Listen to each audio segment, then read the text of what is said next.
Hey guys! For today's video, I will show you how to use Canva for Facebook ads. Ads Manager is your starting point for running ads on Facebook, Instagram, Messenger, or Audience Network. It's an all-in-one tool for creating ads.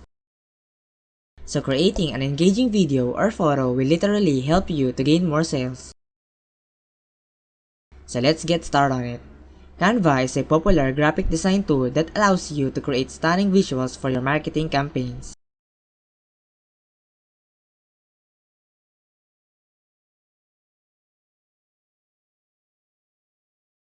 Now, to get started, open Canva and search for Facebook ad.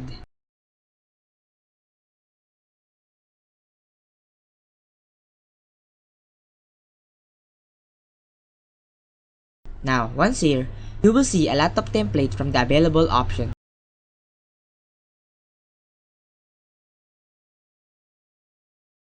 So just pick one.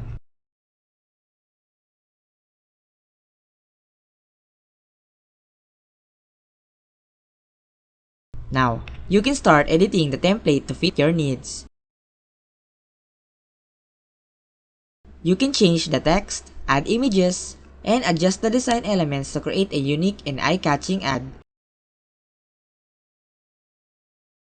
Canva also has a wide range of design elements you can use to make your ad more visually appealing. From icons and illustrations to shapes and lines, you can customize your ad to match what you need.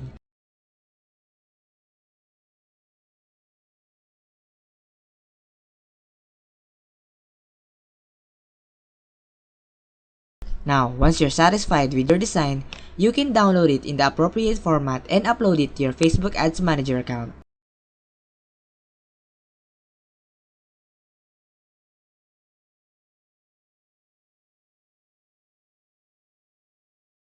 Now, with Canva, creating stunning Facebook ads has never been easier.